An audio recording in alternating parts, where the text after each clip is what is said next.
I'm Cheryl Scott, and I am the Interim Dean of Instruction at the Rock Creek campus, and I want to welcome you today to our internationalization event featuring our colleague, Narce Rodriguez. Narce Rodriguez is currently the Dean of Student Development here at the Rock Creek campus.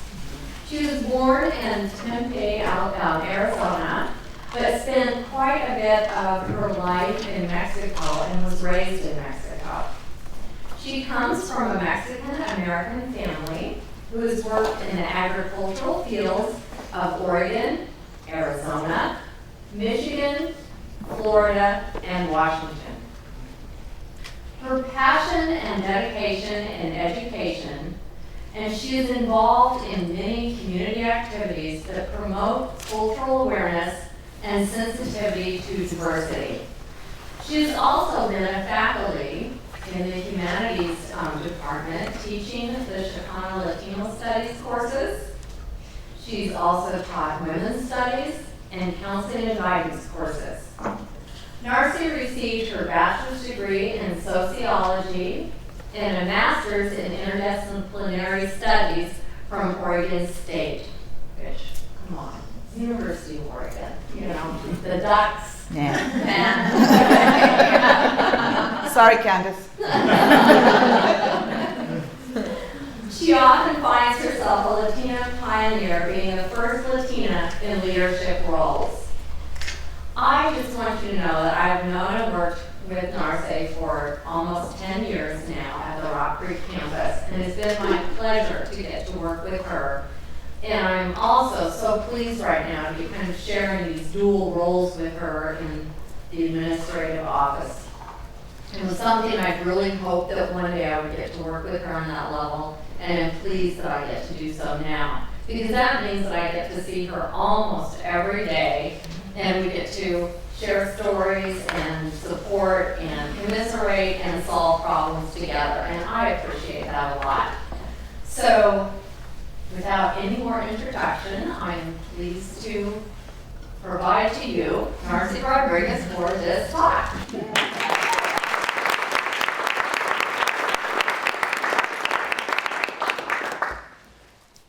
Thank you, Cheryl.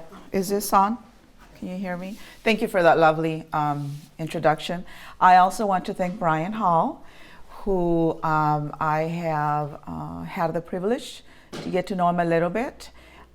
He was a person that sort of took me under his wing as I was heading over to Morocco and Spain, and because I was very nervous. I've never been out of the country besides Mexico, and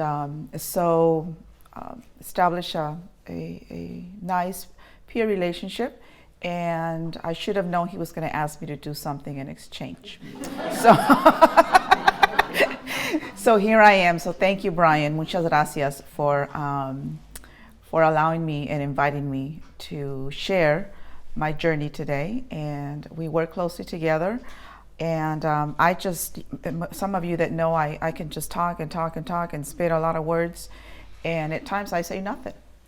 And so he helped me come up with the title of my presentation today, which is One Person's Journey is a Way to Connect with Our Students. And it truly is what I'm going to talk about. It's about my journey and how it is that I connect with students. And it's only been recently that I've been able to actually look at that whole picture and say, I do connect with students, and this is why I connect with students. So it's almost like going to the doctor and realizing that all the symptoms that you had, positive symptoms, have a positive effect on something. So my life journey, it might have been painful at times, a challenge, but here I am, and I'm going to share that with you today. And thank you for coming and giving up your time and a free lunch to come and hear me today. I want to tell you that I reflected many hours what I would say to all of you today. And I must say I became overwhelmed with such memories of my journey. I thought I could just kind of give them a foo-foo journey or a real journey story. And that's what I'm going to share with you today. These memories of my journey are life learning lessons, opportunities, challenges, and overall have shaped me to prepare me to relate, to connect with each student I come across. My delivery today will consist of sharing for a few minutes my life journey and how it has led me here to Portland Community College. First, I have to honor my parents. I am the proud daughter of Jesus and Lupez Rodriguez, migrant farm workers. My mother is from Mexico, Nuevo León, and my father from Texas, a Tejano. I have 3 younger brothers whose journey has also shaped my life. My husband, a retired veteran, and 3 smart, beautiful daughters, and a precious grandson, my familia, my fuerza, my family, my strength. Let me start by telling you that during the 1950s, my parents migrated, as Cheryl said, from Texas to California, Arizona, Oregon, Washington, Michigan, Florida, back to Texas, and eventually Mexico. I was born in Arizona, but that was it. I was just born there. I was a cotton child. My mom literally would give birth to babies in the field. 1 brother in Washington. He's a hop child because he was during the hop season. 2 more brothers in Arizona that died at birth, also from Arizona, and 2 more brothers who were born in Texas. I was born into poverty with my father, who never went to school, never learned to read or write, and is one of 16 children. My mother became an orphan and was raised by my precious aunt, Aurora.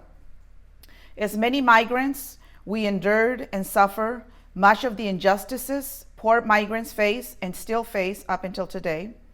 We lived in migrant tents, in our car, and if we were lucky, in a shack or a small cabin. When I turned 6 years old, my mother told my dad, she always cuts deals. So she said, I want to make you a deal. Now that our daughter turned 6, I wanted to have a chance to have an education, and moving from state to state, it's not going to give her that opportunity. So I want to send her to Mexico to get a good primaria, elementary education. So off I went to Mexico. My father agreed, and they decided to put me in a private Catholic elementary school with very strict nuns. I miss my parents, but I was living with my preciosa tia, Aurora.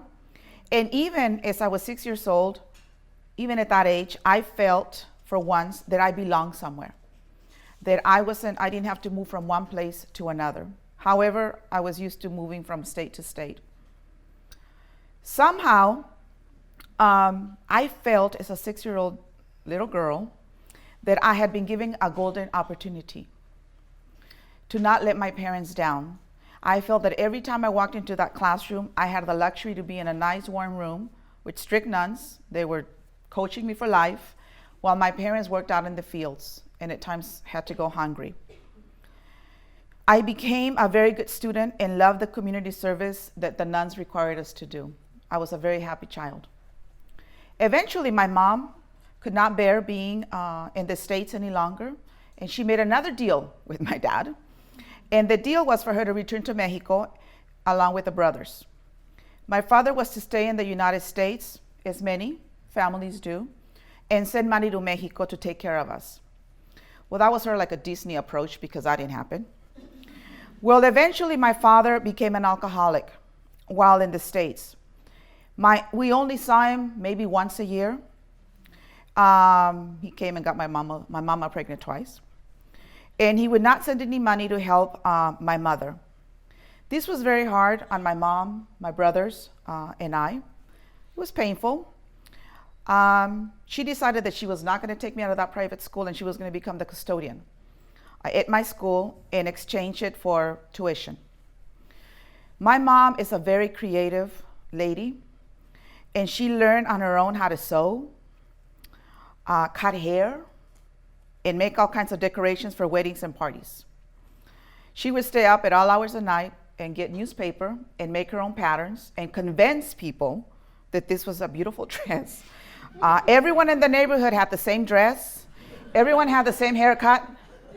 And everyone took the same presents to the weddings and parties. But she was making her money. Then she decided also that she would go ahead and come to United States and buy fingernail polish, jeans, and Pampers. And she would sell those goods from our two-room house to people. We joke about it now, and I told her she was actually a mafia lady because there were about 4 or 5 ladies, and they all had territories in town, and they would get together, drinking soda, pan dulce, and they literally geographically scoped the different parts of town, and they made an agreement that they would not sell the same product, so they would refer to each other. And then the jeans were a big item in the 70s, so she sold jeans, and beautiful jeans. Everybody had the hot jeans. So that was my mom. And you're probably going, what does that have to do with student? It has a lot to do with it. She had me go to what we call here in this country a farmer's market. The farmer's market has sort of been this sort of cool in Oregon, and we all have. Farmer markets were invented by Mexicanos and the Jewish and and all people all over the world. And so she would send me to the mercado to sell clothing. So I learned at 10 years old to sell clothing and to work with people, to advocate, to sometimes give clothing that I shouldn't have given because I was supposed to bring home. Anyway, I would get in trouble for giving things up. My brother, Chuy, who is a year younger than myself, also had a role. He was 9, and he would sell the fruit and the herbs that my mom would grow. And also, he would also polish shoes. So we grew up very closely together, and we really didn't have a lot of time to play or do anything like that. We needed to help my mother. So in general, we were introduced to the workforce labor at 10 and then 9. The 2 younger ones were babies, so there was no way that they could work. I can provide you so many examples of how my mom taught us to never say never. Aquí no se dice nunca. You will never say never. Everything is possible, she would say.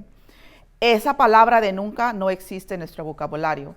That word of never or we can't does not even exist in our vocabulary. Get it through your heads, she would say.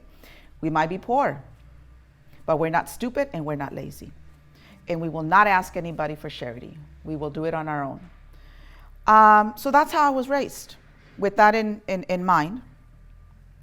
I never saw her complain. She still doesn't complain. She's 76 years old, and I cannot keep up with her.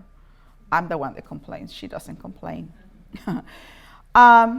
So we were happy. We were poor, but we were happy in Mexico. One day, my father shows up like el zorro in 1976, and he arrived and he told us to pack our bags, and we were heading to el norte. We're coming north, which eventually was Oregon. And my mom said, Oregon, there's no Mexicans over there. And he said, precisely, we're going to where there's no more Mexicans. And we have a better chance to go where no Mexicans are because they have to hire us. And I thought, I didn't know. I'm just, by that time, 12 years old. So there was no time for farewells. My life was about to change, and I didn't even know it. We arrived in a small town in Central Oregon called Culver, near Madras, near the Warm Spring Reservation. For those of you that like Bend, it's near Bend. I was soon enrolled in school, and the administration was very impressed with my math and my science skills.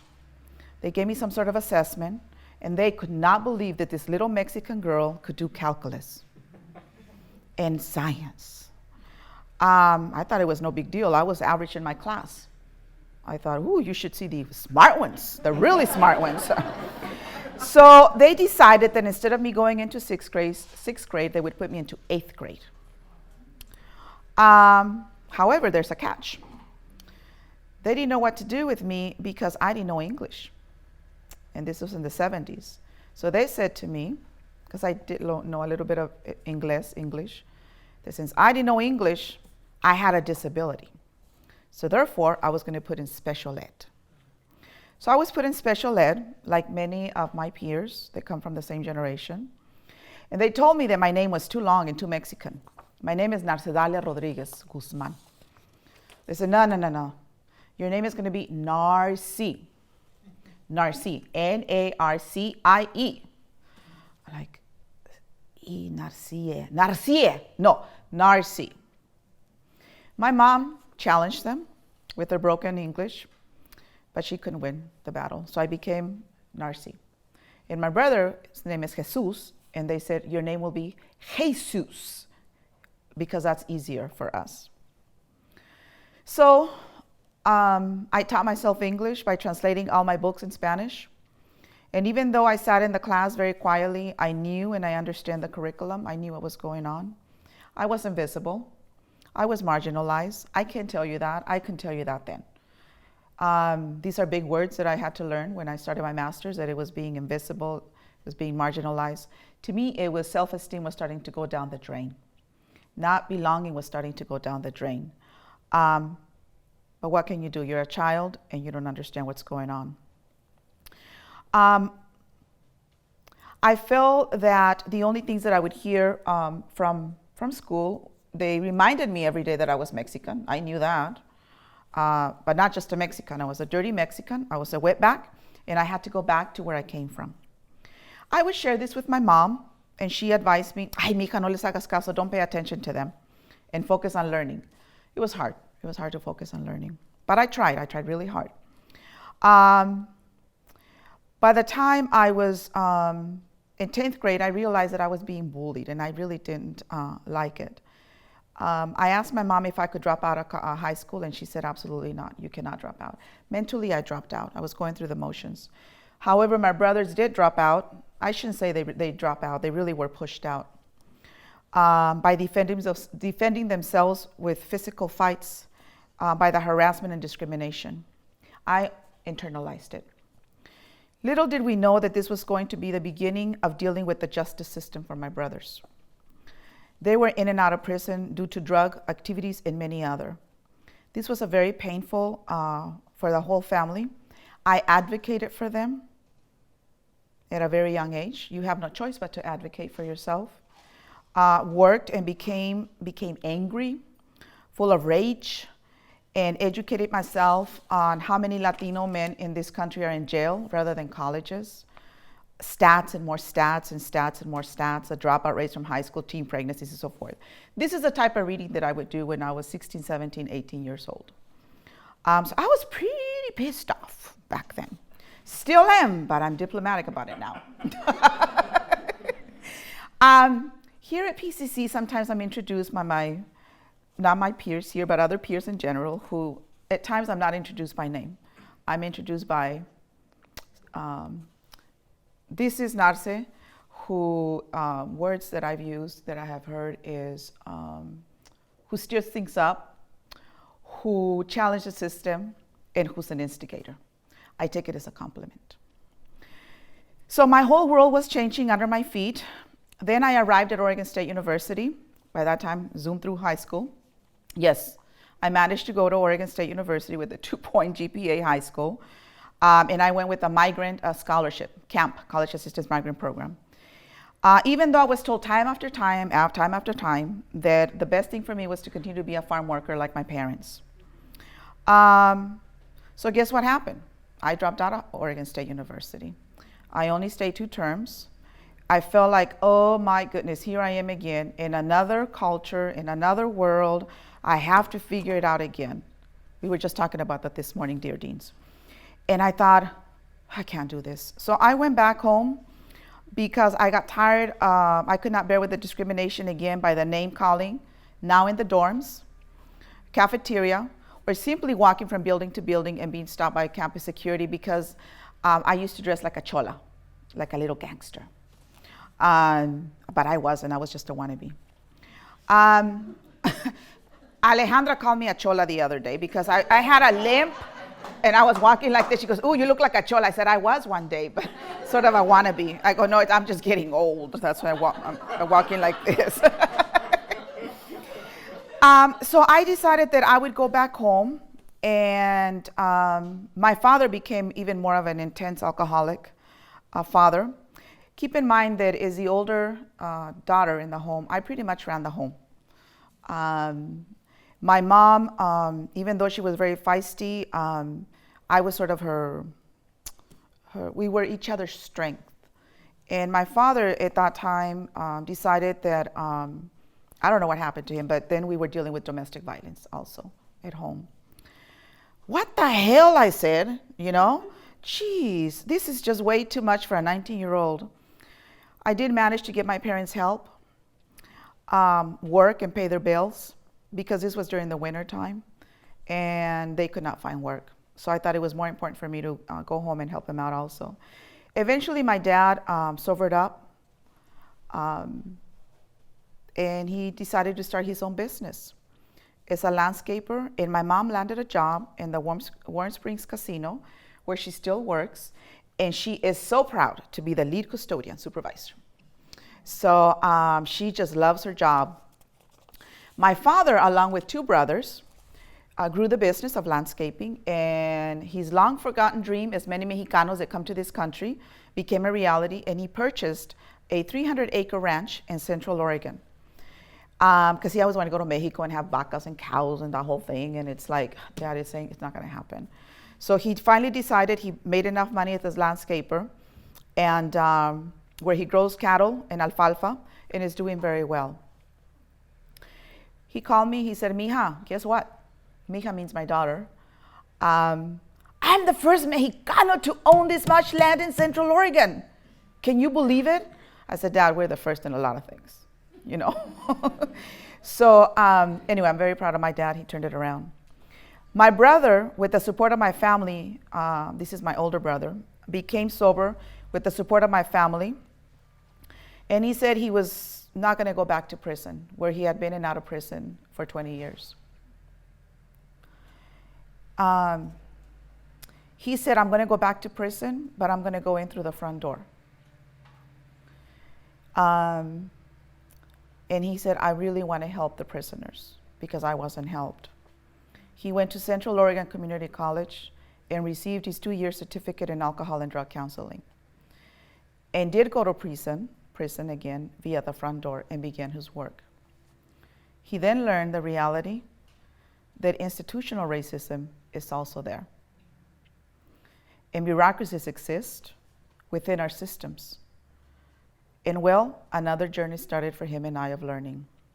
We spend many hours, we still spend many hours Facebooking, talking to each other. And he said, I can't do this anymore.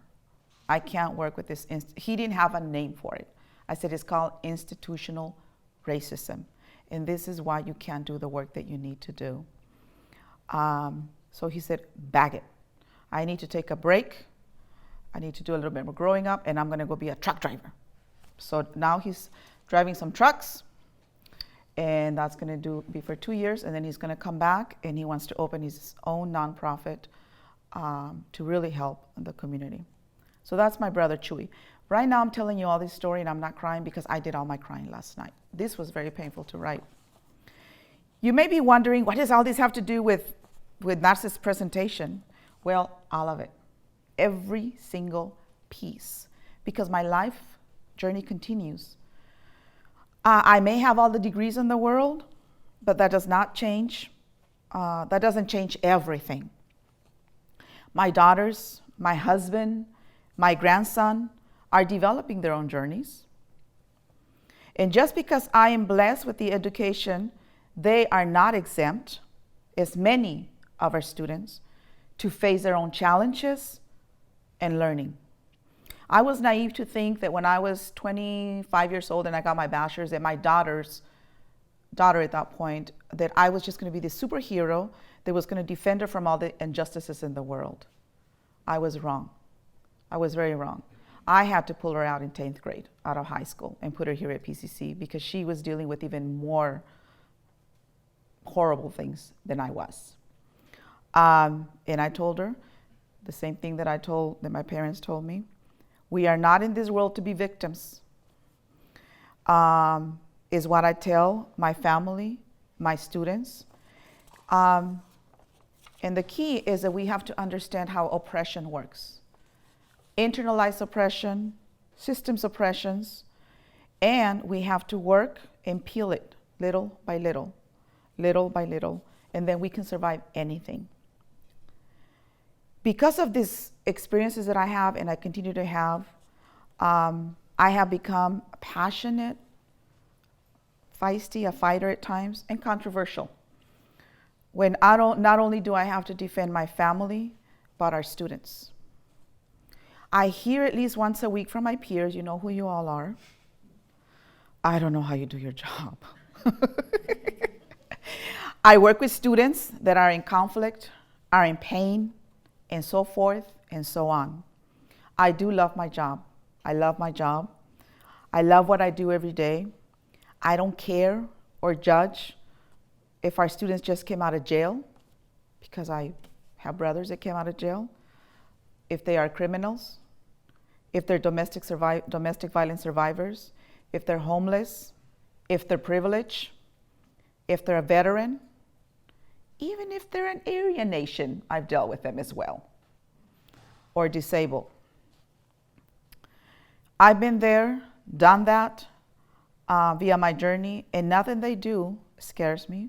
I actually find it challenging to find a way to help them out, because there is a way, and that's the beauty about PCC, that we have systems in place, or maybe not in place, but everyone has a main goal, and is to help that student in any shape or form. I'm blessed to work with such a wonderful institution, and so many of you who together we serve our students day by day, because I can't do my job alone. I call upon many of you to help me out as well. So my personal journey, titled A Way to Connect with Our Students, is really who I am, is who I am becoming, and I still have a lot to learn. I want to conclude by sharing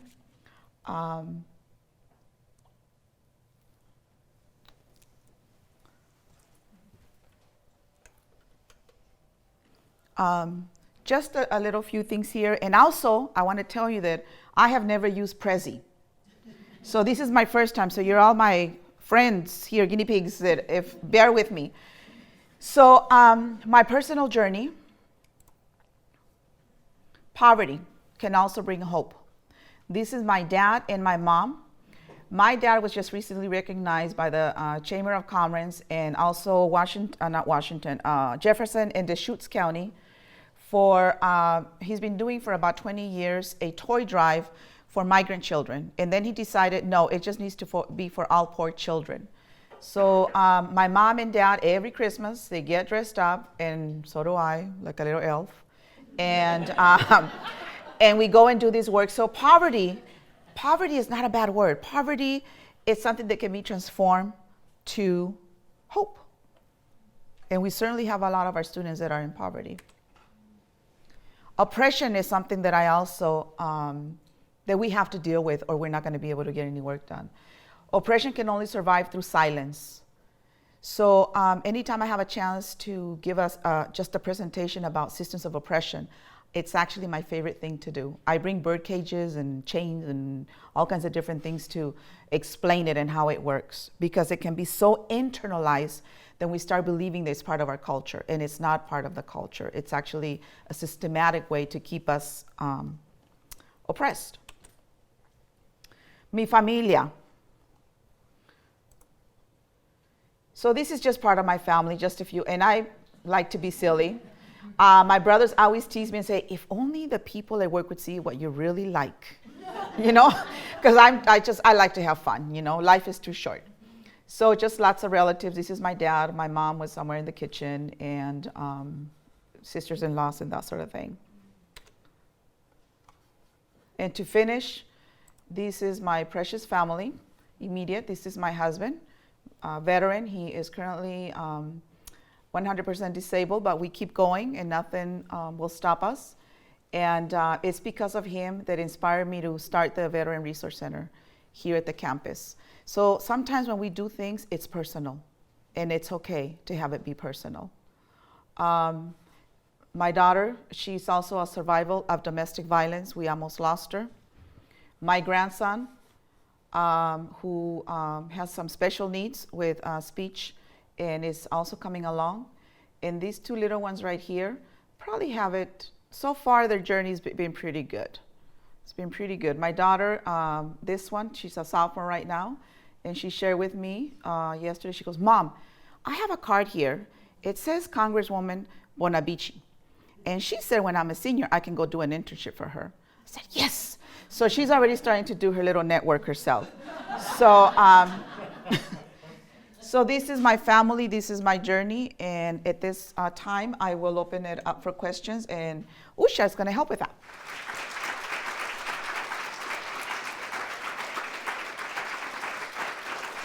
I read recently that in Seattle, the Chinese Americans, some of the successful, those who have come up a long way economically, socially, they meet with the community groups once a month or twice a month. So they are actually serving as mentors, role models for youth. Are you involved in anything, or are you foreseeing anything for the future, whether at PCC or outside? You have such an incredible story to share with everyone. Are you talking about working with youth, or tell me more? The community. With the community? Community. Absolutely, it's something that if I could do that on a full-time basis, I would do that. It's something that I grew up with. By the nuns introducing that what we call community service is really important. Brigitte and I were just having a conversation the other day about horrible tragic that happened in Forest Grove, and said, who's reaching out to the Latino community? And I said, there's a couple of people, and so absolutely there is. When you ask that question, it's difficult to answer because there's no choice. There is just no choice to do that. It has to be done, whether it is via the school system with the district, or whether it is with. It's incredible when you see that something's going on that doesn't seem right. You can just sit down and have a cup of coffee or have a conversation with somebody, whether it's at the grocery store or I don't know, anywhere, and be able to find out how much work there is to do out in the community by helping others, and then you and me also learning on what it is that we can do. So I'll give a quick example. Let me see, there's so many, but I'll give a quick example. I'm in the grocery store and the lady cannot communicate with the cashier. The cashier is not being very patient, so I step in and I start doing the translation.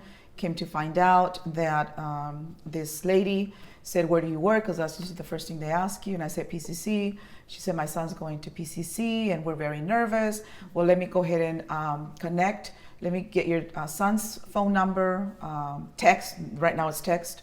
And I'll connect him with Pat, or I'll connect him with somebody. So it's this chain reaction. So that's one example that takes place. And then when I can't do it, then I call Alicia or somebody within PCC and I say, can you please help out with this? I'll give another example where Centro Cultural just had a big event fundraiser this weekend. And out of that, there was some additional thinking that took place to help the youth, where Alicia was from the Women Resource Center. Someone approached her and said, hey, can you come and help us do some work for our youth women about self-esteem, oppression, that sort of thing. And what better way to do that than to have our own students go do that work for them.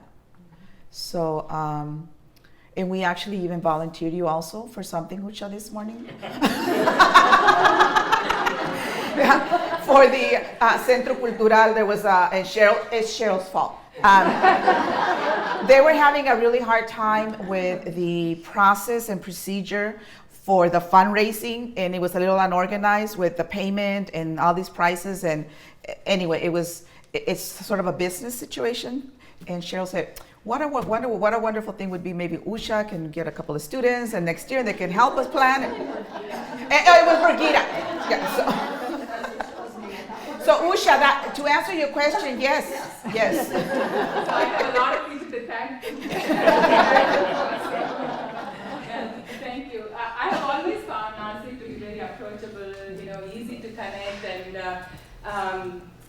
being the Dean of Student Services faculty like me, we often go in terms of student complaint, but the situation just turns around when talking to her, and she has a great foresight. I'm sure all of you agree here.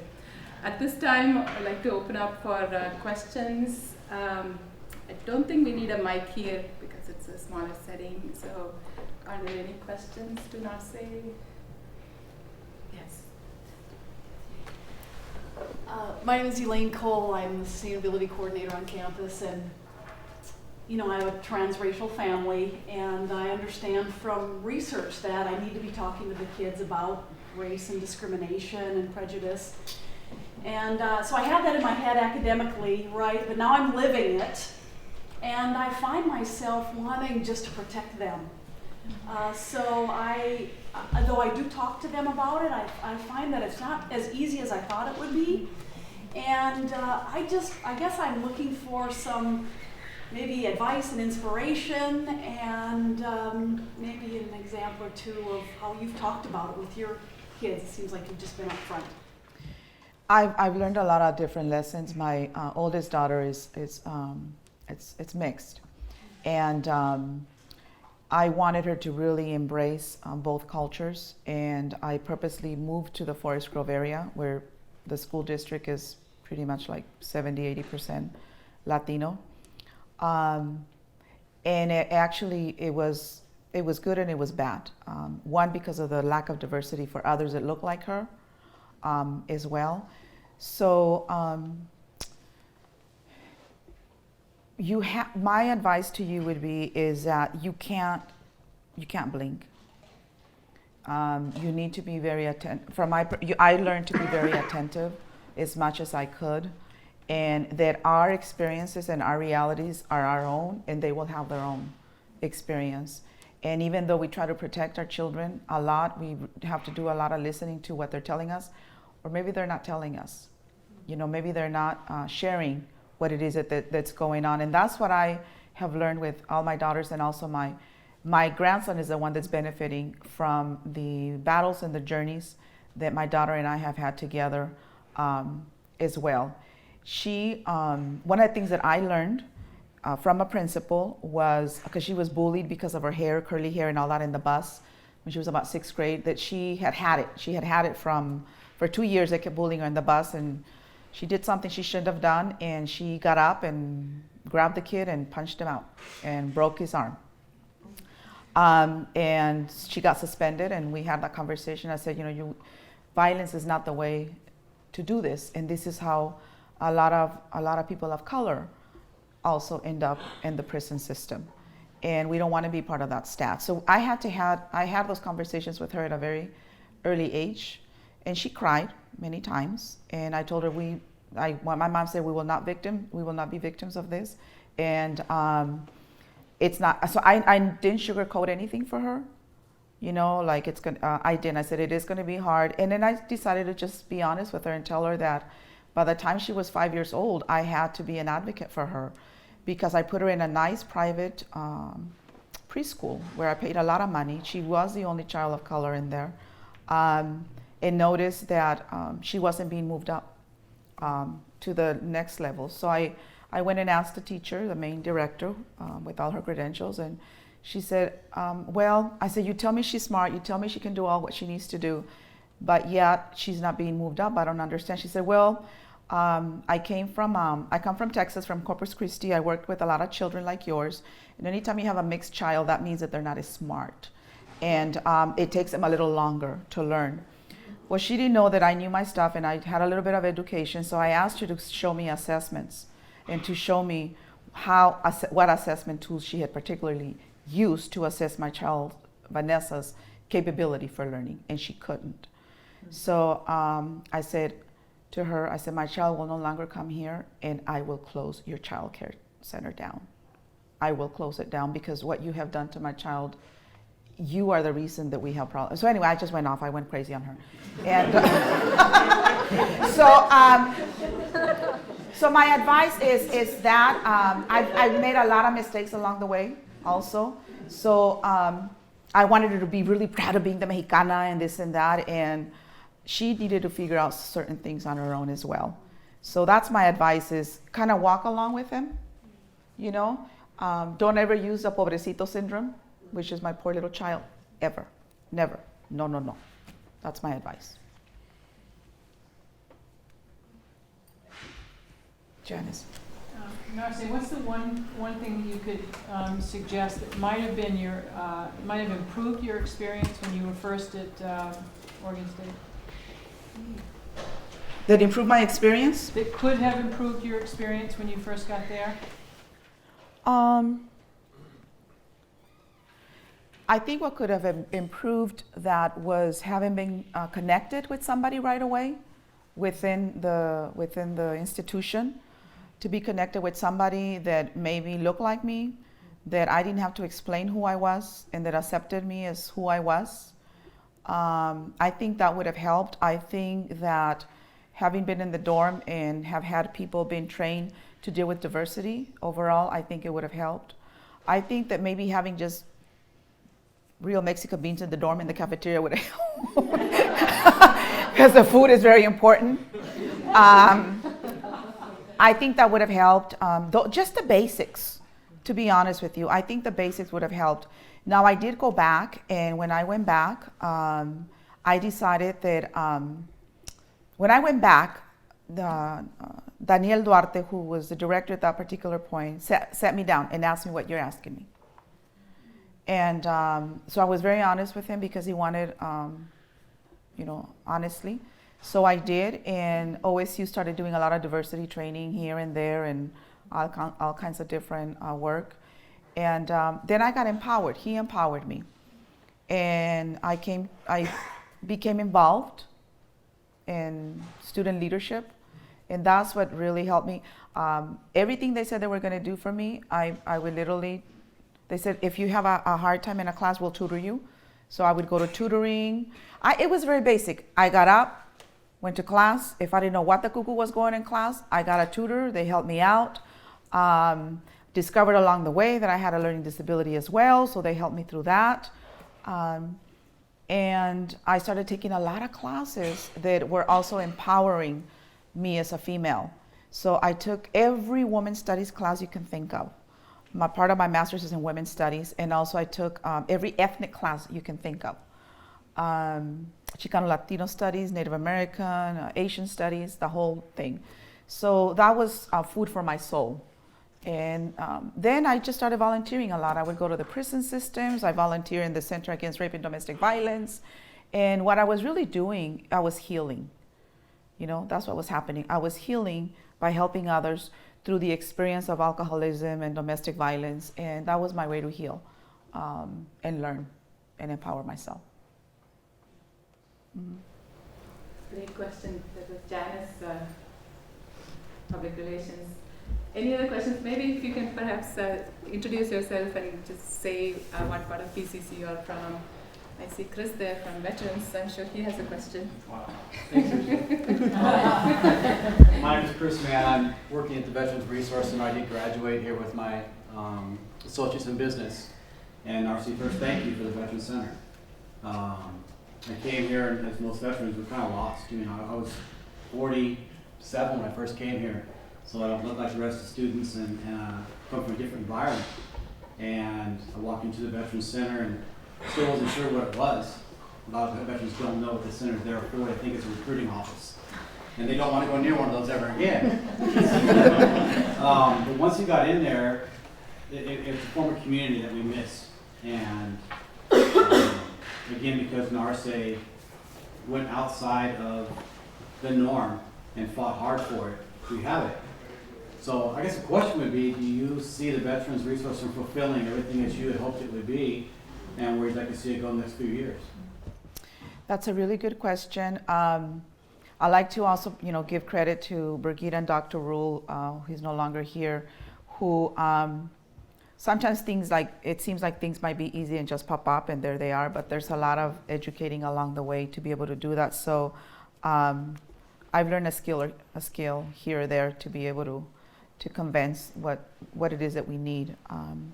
I would, of course, the Veteran Center, we're not done. They will continue to develop, just continue to grow. And the goal would be, as many of you know, is to move into the current Women Resource Center when the Women Resource Center moves out into Building 7 right across. And I think that we still have a lot of work to do with, first of all, having a full-time staff coordinator, because right now we have a part-time. So that's in the works. It's baby steps to get there. And number two, or there's many numbers, but one of the things that before the Veteran Resource Center was implemented, I probably had 2 or 3 veteran students in my office every week. And what was happening, there was a lack of education from many of us, including myself, bookstore, you name it, all over the place, that the veteran student coming, straight from war has been conditioned, as you know, to get 1, 2, 3, 4, 5. And we tended to have 5, A, B, Z, O, N, and, kind of go all around and around. And sometimes veterans would, get a little, upset. And the minute they would say, I'm a veteran, some other staff would freak out. And next thing I know, I have a behavior issue in my office. Once I started talking to the veteran, it was really not a behavior issue. It was a matter of a lack of understanding and knowledge of who our veterans are. And every single student is different. So I think we still have a lot of work to do, and that continues to go. I maybe see 1 veteran in my office a month, and it's to say thank you. So, and it also came because it was Holly, I don't know if Holly's here, and a few faculty who came to my office and said, we got to do something about this. And I said, then let's just do it. So it wasn't, it was a combination of different people and students and faculty that said, there's a lot of veterans and I don't know what to do. So eventually moved the veteran to a bigger space.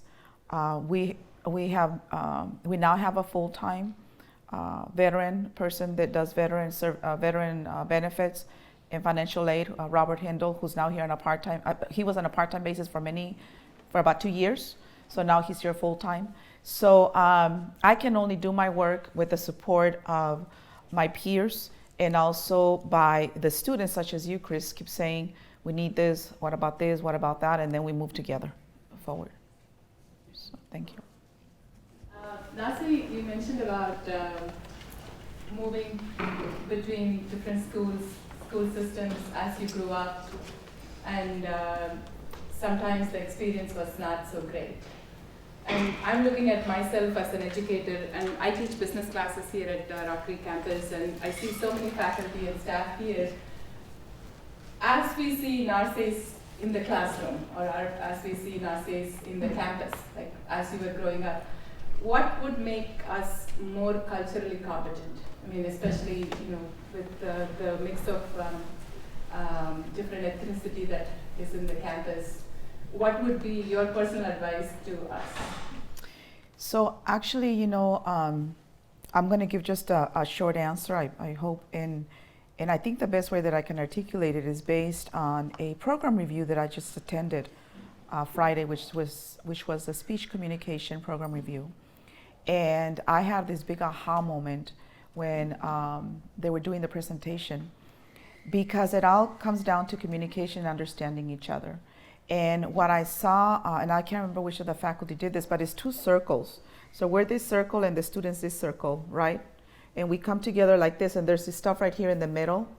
And that's what we need to work on. It's those common understandings. And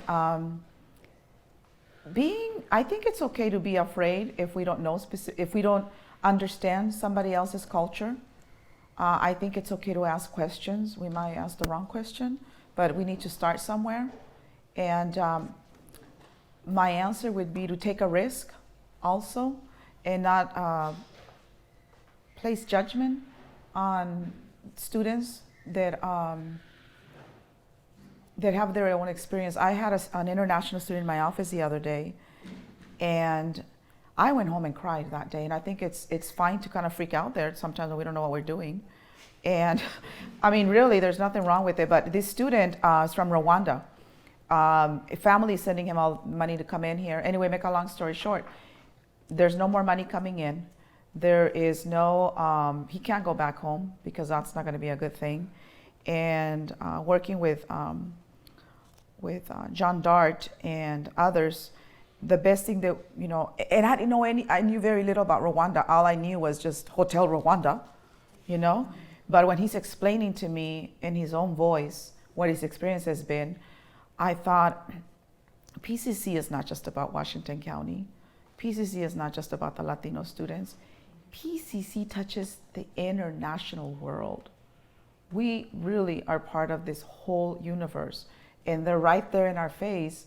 And I'm thinking, why did I have to wait for him to come and share this story? I wish we can do something else to connect the dots there. But I feel sad, and I felt like we have more learning to do.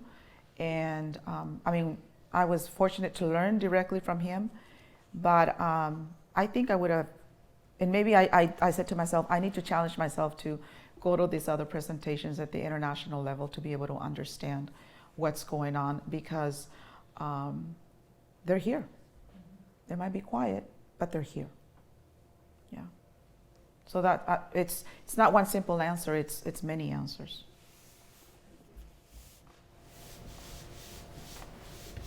Betsy Julian, I'm Science and Technology here at Rock Creek. And I'm curious about the trip you just took a few months ago. Didn't you go to Morocco and Spain and places like that? And I guess I'm just curious if there was anything you saw or experienced on that trip that has changed how you do your job here.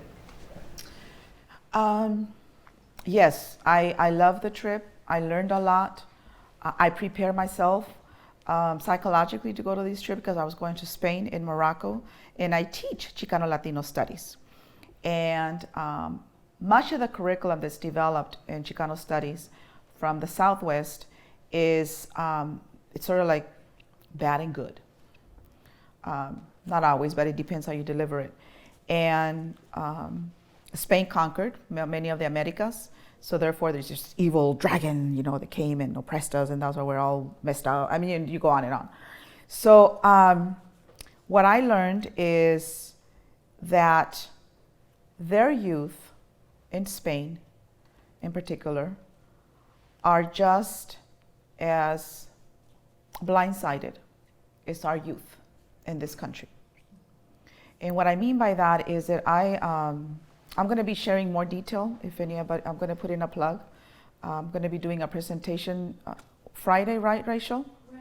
I'm going to be doing a presentation at the TLC, specifically talking about Morocco and Spain. But to answer your question, as I was participating I was at the University of Sevilla, and we had this professor talking about the media and oppression and what's going on in Morocco and so forth and so on in Spain, and the migration back and forth.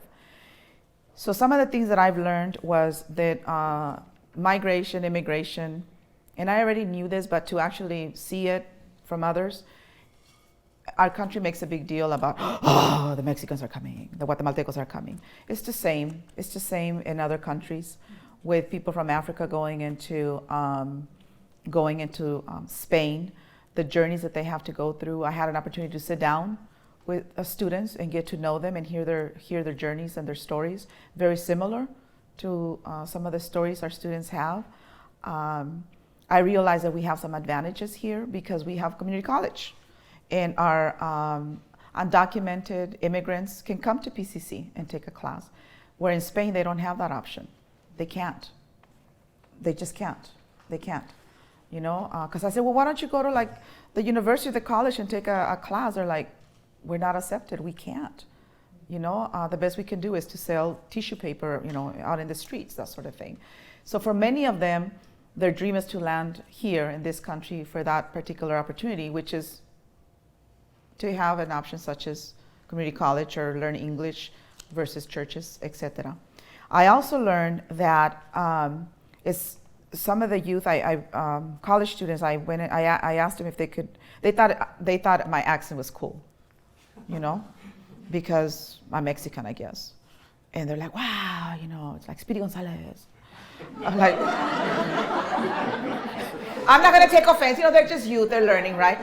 So I said, let's go have a cup of coffee. So we went to have a cup of coffee, and what happened is that they wanted to learn more about Chicano Latino studies. Because I gave him a little bit of that, what it was while we were learning together. And they said, what really happened? What did we do to you guys? What really happened? We don't learn that in our education system. I said, neither does our youth. They have to wait until they go to college to learn it, if you're in the right state. If you're in Arizona, it's prohibited. The books occupied America, and so forth and so on, they're not allowed in the book, in the bookstore, or to even be delivering this curriculum. But in Oregon and many states, we're fortunate to be able to speak history with many lenses. And I said, I'm not going to tell you what happened. I'm going to give you some books to read. And one is Open Veins of Latin America, Occupied America, and so forth. I gave him like 3 or 4 different books. But I was sharing with Brian that one of the students said, wouldn't it be cool if we took your class? I said, well, I don't know, you know. I mean, it might be controversial here. But so then one of them said, well, what about if we took like your class, maybe like online, or maybe, if you teach your class in person, and then we can be like on webcam, and we can also participate, and we can have this conversation with the students from there, and then us. And I said, that sounds like a wonderful idea, and it's something that I do want to do. And Brian said, if you're going to do it, you better get to it, Narce. I'm just trying to figure out when and what would I have the time to do that. I think I would need I need some time to, because it's a lot of work. So that's something that I've learned. I was offered to go teach for University of Sevilla, Chicano Studies in coordination with another faculty, and I was humbled by it. But I said at this time my plate is really full, and maybe when I retire, I'll be happy to do that. Or maybe in the future I can do a sabbatical and do more of a connection work there and really blend that. And the same with Morocco. I love Morocco, and I'll talk more about it on Fridays, so I'm putting in a plug if you want to come and learn about it. I fell in love with Morocco. It's beautiful, and the people, we're all the same,